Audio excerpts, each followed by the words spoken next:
ನಮಸ್ಕಾರ. ಈ ಹಿಂದೆ ನಾವು ರೆಡ್ ಅಲರ್ಟ್ ಅಂತ ಘೋಷಣೆ ಮಾಡಿದ್ವಿ. ಮೇ ಮತ್ತು ಜೂನ್ ಎರಡೂ ಕೂಡ ರೆಡ್ ಅಲರ್ಟ್ ಅಂತ ಘೋಷಣೆ ಮಾಡಿದ್ವಿ. ಈಗ ಮೇ ಭಾಗ ನಾವು ಕಳೆದ್ವಿ. ಕೆಲವೊಂದೆಲ್ಲ ಸುಮಾರು ದುರಂತಗಳನ್ನೇ ನಾವು ಭಾರತದಲ್ಲಿಯೂ ಕಂಡ್ವಿ. ಪ್ರಾಕೃತಿಕ ದುರಂತಗಳು ಕಂಡ್ವಿ, ಮಾನುಷಿಕ ದುರಂತಗಳು ಕಂಡ್ವಿ. ವಿದೇಶದಲ್ಲಿಯೂ ಕೂಡ ಸಾಮೂಹಿಕ ಹತ್ಯೆ ಆಗ್ತದೆ ಅಂತ ಹೇಳಿದ್ವಿ. ಈಗ ಎಲ್ಲ ಕಡೆನೂ ಸಾಮೂಹಿಕ ಸಾವುಗಳ ಬಗ್ಗೆ ನಾವು ಕೇಳ್ತಾ ಇದ್ದೀವಿ. ಸೊ ಆ ರೆಡ್ ಅಲರ್ಟ್ ಅಂತ ಕೊಟ್ಟಂಥ ಪಿರಿಯಡು ಈ ತಿಂಗಳು ಕೂಡ ಕಂಟಿನ್ಯೂ ಆಗುತ್ತೆ. ಇನ್ನು ನಾನು ಈ ಮುಂಬರುವಂತಹ 3 ತಿಂಗಳ ವಿಶೇಷ ಹೇಳಕ್ಕೆ ಇಷ್ಟಪಡ್ತೀನಿ.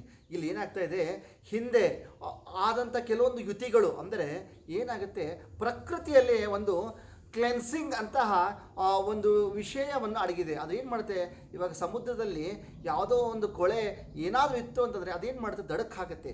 ಹಾಗೆಯೇ ಪ್ರಕೃತಿಯಲ್ಲಿ ಏನೆಲ್ಲ ಕೊಳೆ ಇದೆಯೋ ಅದು ಎಕ್ಸ್ಪೋಸ್ ಆಗುತ್ತೆ, ಹೊರಗಡೆ ಹಾಕಿಬಿಡುತ್ತೆ. ಸೊ ಅಂತಹ ಪ್ರಸಂಗ, ಅಂತಹ ಗ್ರಹಯುತಿಗಳು ಇವಾಗ ಜೂನ್ 20 ನಂತರ ಶುರು ಆಗಿ ಜುಲೈ, ಆಗಸ್ಟ್, ಸೆಪ್ಟೆಂಬರ್, ಅಕ್ಟೋಬರ್ವರೆಗೂ ಇರುತ್ತೆ. ಅಂದ್ರೆ ನಾನು ಏನು ಹೇಳೋಕ್ಕೆ ಇಷ್ಟಪಡ್ತೀನಿ ಅಂತಂದರೆ, ಈ ಹಿಂದೆ ನಾವೊಂದು ನಿತ್ಯಾನಂದನ ಘಟನೆ ಕಂಡಿವಿ. ಆ ನಿತ್ಯಾನಂದ ಘಟನೆಯಲ್ಲಿ ಏನಾಯಿತು, ಅವರಲ್ಲಿರುವಂಥ ಡಾಂಬಿಕತೆ ಏನಿದೆಯಲ್ಲ, ಆ ಪ್ರಕೃತಿ ಅನ್ನೋದನ್ನೇ ಬ್ರಹ್ಮಾಂಡಕ್ಕೆ ಎಕ್ಸ್ಪೋಸ್ ಮಾಡ್ತು. ಅಂದರೆ ಈ ಬರಲಿರುವಂಥ 3 ತಿಂಗಳಲ್ಲಿ ಏನಾಗುತ್ತೆ, ಯಾರೆಲ್ಲ ತಂದೆ ತಾಯಿ ದುಡ್ಡಲ್ಲಿ ಲಗ ಹೊಡಿತಾ ಇದ್ದಾರೋ, ಶ್ರಮ ಪಡೆದೇ ಒಂದು ಅಧಿಕಾರದಲ್ಲಿದ್ದಾರೋ, ರಾಜಕೀಯದಲ್ಲಾದರೂ ಆಗಲಿ, ಬಿಸ್ನೆಸ್ಸಲ್ಲಾಗಲಿ, ಅದು ಗೌರ್ಮೆಂಟ್ ಉದ್ಯೋಗದಲ್ಲಾದಾಗಲಿ, ಯಾರೆಲ್ಲ ಒಂದು ಮೆನುಪುಲೇಟ್ ಮಾಡಿಕೊಂಡು ಜೀವಿಸೋಕ್ಕೆ ಪ್ರಯತ್ನ ಪಡ್ತಿದ್ದಾರೋ ಅಂಥವರಿಗೆ ಇನ್ನು 3-4 ತಿಂಗಳಲ್ಲಿ ಎಕ್ಸ್ಪೋಸ್ ಆಗಿಬಿಡ್ತಾರೆ. ಅವರಲ್ಲಿರುವಂತಹ ಎಲ್ಲ ಸ್ಕ್ಯಾಂಡಲ್ಸ್ಗಳು, ಸ್ಕ್ಯಾಮ್ಸ್ಗಳು ಹೊರಗೆ ಬಂದೇ ಬರುತ್ತೆ. ಇದು ಮಾತ್ರ ಇದೇನಂತೀವಿ, ಪ್ರಕೃತಿಯ ಶುದ್ಧೀಕರಣ ಅಂತೀವಿ. ನೀವು ಮಾಡೋದಲ್ಲ, ಪ್ರಕೃತಿ ಅನ್ನಷ್ಟು ತಾನೇ ಶುದ್ಧಿ ಮಾಡ್ಕೊಳ್ಳುತ್ತೆ. ಅಧಮರನ್ನ, ಪಾಪಿಸ್ಟರನ್ನ, ಕೆಟ್ಟವರನ್ನ ತಾನೇ ಹೊರಗಡೆ ಹಾಕಿಬಿಡುತ್ತೆ. ಇದು ಕೇವಲ ರಾಜಕಾರಣಿಗೆ ಮಾತ್ರ ಸೀಮಿತ ಅಲ್ಲ. ಯಾರೆಲ್ಲ ಇವಾಗ ಧಾರ್ಮಿಕದಲ್ಲಿದ್ದಾರೋ, ಧಾರ್ಮಿಕ ಅಂದರೆ ಕೇವಲ ಹಿಂದೂಗಳಲ್ಲ, ಈ ಕ್ರಿಶ್ಚಿಯನ್ಸು, ಮುಸ್ಲಿಮ್ಸು ಎಲ್ಲನೂ ಆಗ್ಬೋದು. ಯಾರ್ಯಾರು ಧಾರ್ಮಿಕ ಇಟ್ಕೊಂಡು ನಾನು ಬ್ರಹ್ಮ ವಿಷ್ಣು ಮಹೇಶ್ವರ, ನಾನು ದೇವರು, ನಾನು ಕಾಲಜ್ಞಾನಿ, ನಾನು ಬ್ರಹ್ಮಜ್ಞಾನ, ನಾನು ಏನೋ ಇಂದ್ರ ಚಂದ್ರ ಬಂದರೆ ಏನೋ ಹೊಗಳ್ಕೊಳ್ತಿರ್ತಾರೋ ಅಂಥವ್ರಿಗೆಲ್ಲ ಇವಾಗ 3-4 ತಿಂಗಳಲ್ಲಿ ಕಾದಿದೆ ಮಹತ್ತರವಾದ ಗಂಡಾಂತರ.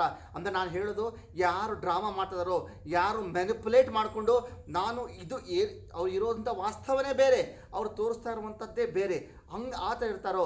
ಫಾರ್ ಎಕ್ಸಾಂಪಲ್ ಇನ್ನೊಂದು ಹೇಳಬೇಕಂದ್ರೆ, ಇವಾಗ ನಾವು ಪ್ರಜ್ವಲ್ ರೇವಣ್ಣ ಸ್ಥಿತಿ ನೋಡಿದ್ವಿ. ಆ ಪ್ರಜ್ವಲ್ ರೇವಣ್ಣ ಏನು ಮಾಡ್ದ ಅಂತಂದರೆ, ಅಪ್ಪನ ಹೆಸರಿಂದ, ತಾತನ ಹೆಸರಿಂದ ಒಂದು ಅಧಿಕಾರ ಚಿಕ್ಕಾಣಿ ನಡೆದ. ತಾನು ಪ್ರಯತ್ನನೇ ಪಡಲಿಲ್ಲ, ಶ್ರಮನೇ ಪಡಲಿಲ್ಲ. ಆದರೆ ಪ್ರಕೃತಿ ಏನು ಮಾಡ್ತು, ಅವನನ್ನು ಎಕ್ಸ್ಪೋಸ್ ಮಾಡ್ತು.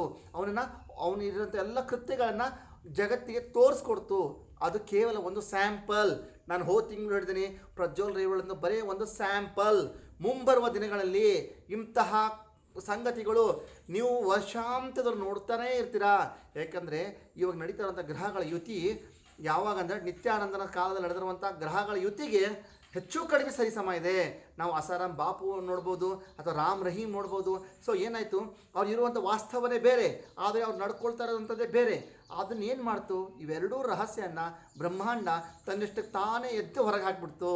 ಸೊ ಅಂತಹ ಕ್ಲೆನ್ಸಿಂಗ್, ಪ್ರಕೃತಿಯಲ್ಲಿ ನಡೆಯುವಂತಹ ವಿಶಿಷ್ಟ ಶುದ್ಧೀಕರಣ ಅಂತ ಹೇಳ್ಬೋದು ನಾವು ಕನ್ನಡದಲ್ಲಿ. ಶುದ್ಧೀಕರಣ ಪಿರಿಯಡು ಈ ಮುಂಬರುವಂತಹ 3-4 ತಿಂಗಳಿದೆ.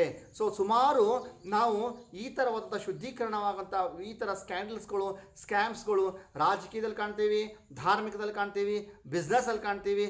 ಇದು ಮಾತ್ರ ಸಿದ್ಧಾಂತ ಅಷ್ಟೇ ಅಲ್ಲದೇ ಪರ್ಸ್ನಲ್ ಜೀವನದಲ್ಲಿಯೂ ಕೂಡ ಯಾರ್ಯಾರು ಉದ್ಯೋಗ ಮಾಡ್ತಿರ್ತಾರೋ, ಯಾರ್ಯಾರು ಮನೆಯಲ್ಲಿ ಒಂದಿರ್ತಾರೋ, ಹೊರಗಡೆ ಒಂದಿರ್ತಾರೋ ಅಂಥವ್ರದ್ದೆಲ್ಲ ಗುಟ್ಟು, ಇನ್ನೊಂದು ಮಾಧ್ಯಮ ಹೇಳಬೇಕಂದ್ರೆ ಗುಟ್ಟು ರಟ್ಟು ಮಾಡು, ಗುಟ್ಟು ಬಯಲು ಮಾಡು ಅಂತ ಆ ಒಂದು ಕೀವರ್ಡ್ ಅದೇ ಅಲ್ಲ, ಅದು ನಾವು ಕ್ರ್ಯಾಕ್ ಮಾಡಿದಾಗ ಇಷ್ಟೊಂದೆಲ್ಲ ಬರುತ್ತೆ. ನಮಗೇನೆಂದರೆ ಶಾಸ್ತ್ರದಲ್ಲಿ ಗುಟ್ಟು ರಟ್ಟು ಮಾಡು ಅಂತ ಇಷ್ಟೊಂದು ಸಿಗುತ್ತೆ.